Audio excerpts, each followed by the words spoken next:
ये स्टे लगने की वजह से अब राहुल गांधी पार्लियामेंट में भी जा सकते हैं और जो ऑनगोइंग मॉनसून सेशन है उसको भी अटेंड कर सकते हैं। राहुल गांधी की कन्विक्शन पर गुजरात हाईकोर्ट और सेशन कोर्ट ने स्टे लगाने से मना कर दिया। तो वहीं पर 4 अगस्त 2023 को सुप्रीम कोर्ट ने राहुल गांधी की क्रिमिनल डिफेमेशन केस के कन्विक्शन पर स्टे लगा दिया है। उनका जो क्रिमिनल डिफेमेशन केस था 2019 की पॉलिटिकल रैली का था, जिसमें उन्होंने मोदी सरनेम को यूज़ करा था। उन्होंने कहा था कि जितने भी चोर होते हैं उनके सरनेम्स मोदी क्यों होते हैं। तो उनका जो केस चल रहा था वो इसी पे चल रहा था और गुजरात की सेशन कोर्ट ने उन्हें कन्विक्ट करा था। तो उसी पे सुप्रीम कोर्ट ने अभी स्टे लगा दिया है। नमस्ते दोस्तों, मेरा नाम है विशाल नाई और आज की इस वीडियो में हम सुप्रीम कोर्ट के ऑर्डर को समझेंगे कि supreme court Gujarat high court और सेशन कोर्ट के जजमेंट और ऑर्डर से क्यों नहीं एग्री करती है, और सुप्रीम कोर्ट ने जो ये स्टे का जो ऑर्डर दिया है इसको हम एग्जामिन करेंगे और थोड़ा समझेंगे। ये जो स्टे का ऑर्डर आया है, ये ऑर्डर 3 जजेस बेंच ने दिया है, जिसमें जस्टिस गवई, जस्टिस नरसिम्हा और जस्टिस संजय कुमार थे। सुप्रीम कोर्ट ने अपने ऑर्डर में ये रीज़न और ये फंडामेंटल रीजनिंग दी है कि गुजरात हाई कोर्ट और सेशन कोर्ट ने जो भी ऑर्डर दिए, जो भी जजमेंट दिया और जो भी उन्होंने पनिशमेंट दी, उसमें उन्होंने कोई भी रीज़न नहीं दिया है। यहाँ तक कि सुप्रीम कोर्ट ने ये भी ऑब्जर्व किया है कि गुजरात के ट्रायल कोर्ट ने उन्हें पनिशमेंट दी है मैक्सिमम 2 ईयर्स की है, जो कि, और उन्होंने ये भी नोटिस करा कि उन्होंने कोई भी रीज़न नहीं दिया इस पनिशमेंट के पीछे। और सुप्रीम कोर्ट ने ये भी नोटिस करा है कि ये मैटर जिस सेशन कोर्ट और हाई कोर्ट में गुजरात के पहुंचा था स्टे के लिए, वहाँ पर उन्होंने एक वॉल्यूमनाइज जजमेंट और ऑर्डर तो दिया है, बट इस एस्पेक्ट को उन्होंने वहाँ पर टच नहीं किया है। और सुप्रीम कोर्ट ने साथ ही ये भी नोटिस किया है कि ये जो सेक्शन 499 ऑफ आईपीसी का जो ऑफेंस है डिफेमेशन का, ये नॉन कॉग्निजेबल है, बेलेबल है और कंपाउंडेबल है। अभी जो नॉन कॉग्निजेबल ऑफेंस है, इसमें पुलिस बिना वारंट के किसी को अरेस्ट भी नहीं कर सकती, और बेलेबल है साथ ही bailable as a right of matter है, और कंपाउंडेबल कि ये दोनों पार्टीज आपस में कॉम्प्रोमाइज कर सकती हैं। और ऐसे ऑफेंस में जब मैक्सिमम पनिशमेंट दी जाती है तब वहाँ पे रीजनिंग मैंडेटरी हो जाता है। और जो सेक्शन 499 ने डिफेमेटरी का पनिशमेंट दिया, उसमें 2 ईयर्स की मैक्सिमम पनिशमेंट है, इम्प्रिजनमेंट और फाइन है, या फिर बोथ। तो सुप्रीम कोर्ट ने यहाँ पर ये नोटिस करा था कि वहाँ पर वो चॉइस दिया गया है, बट मैक्सिमम 2 ईयर्स।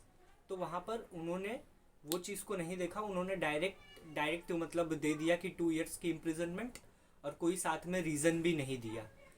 जब कोई भी ऑफेंस कॉग्निजेबल हो, बेलेबल हो और कंपाउंडेबल हो, तब जब मैक्सिमम पनिशमेंट दी जाती है उस वक्त रीजनिंग भी मैंडेटरी होती है। मैक्सिमम पनिशमेंट देने के कारण से यहाँ पे वाइड रेंज ऑफ रिमिफिकेशन हुआ है, जहाँ पर section 8 subsection 3 of representation of people act attract हुआ है। जो मैक्सिमम पनिशमेंट देने के वजह से कि मेंबरशिप ऑफ पार्लियामेंट तो रद्द हो ही गई थी, बट उसके साथ में जो उनके वोटर्स थे जिन्होंने उनको अपनी कॉन्स्टिट्यूंसी से इलेक्ट करा था अपने आप को रिप्रेजेंट करने के लिए, उनके इलेक्टोरेट्स राइट भी यहाँ पर अफेक्ट हो रहे थे। तो इस चीज़ को ध्यान में रखते हुए सुप्रीम कोर्ट ने, और इन्हीं सब बातों को नोटिस में लेते हुए, इन्हीं सब बातों को नोट करते हुए सुप्रीम कोर्ट जो है वो उनके कन्विक्शन पर स्टे लगाती है। और साथ ही यहाँ पर ध्यान देने वाली एक और बात है कि जो उनका जो कन्विक्शन हुआ था उस पर अभी खाली स्टे लगा, उनको एक्विटल नहीं मिला है। उनका एक्विटल का जो मैटर है वो अभी सूरत के सेशंस कोर्ट में पेंडिंग पड़ा हुआ है, उस पर अभी फाइनल डिसीजन आना बाकी है। अभी इनका जो सारा मैटर था, ये जो पूरा मैटर ये 2019 के पॉलिटिकल रैली का था, जहाँ पर उन्होंने ये बयान दिया था कि जितने भी चोर होते हैं उनके सरनेम्स मोदी क्यों होते, तभी उनको सेशन कोर्ट में कन्विक्ट किया गया था गुजरात के सूरत में। वहाँ से ये मैटर आगे बढ़ता है, उनको वहाँ पर इम्प्रिजनमेंट मिलती है मैक्सिमम 2 ईयर्स की, जहाँ पर बाद में वो अपील करते हैं हाई कोर्ट में, बट हाई कोर्ट भी इस मैटर को नहीं सुनती, हाई कोर्ट भी स्टे लगाने से मना कर देती है। तब वो अपील करते हैं सुप्रीम कोर्ट में। जब वो सुप्रीम कोर्ट में अपील करते हैं तो 4 अगस्त को उनका ऑर्डर आता है, जिसमें सुप्रीम कोर्ट उनके मैटर पे कन्विक्शन पे स्टे लगा देती है।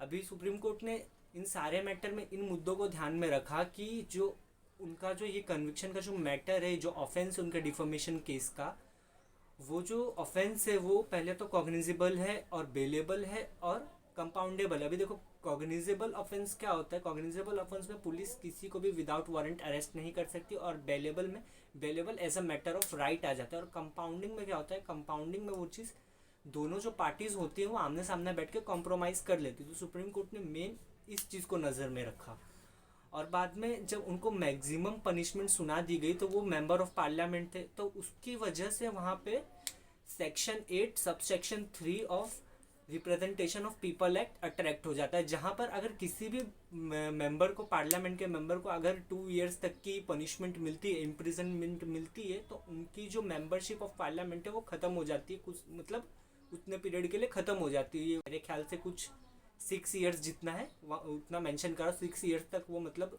इलेक्शन वगैरह ये सब में नहीं लड़ सकते और पार्लियामेंट में भी नहीं जा सकते। तो सुप्रीम कोर्ट ने इस चीज़ को भी नज़र में रखा कि जब यहाँ पे सेक्शन 8 सबसेक्शन 3 अट्रैक्ट हो रहा है तो वो खाली मतलब उनका तो जा रहा है, बट उनके जो वोटर्स है, जो जिन लोगों ने उनको इलेक्ट करा है जिस कॉन्स्टिट्यूंसी से, उनके इलेक्टोरेट राइट भी यहाँ पर अफेक्ट हो रहे हैं। तब जाके सुप्रीम कोर्ट ने उनके कन्विक्शन पर स्टे लगाया है।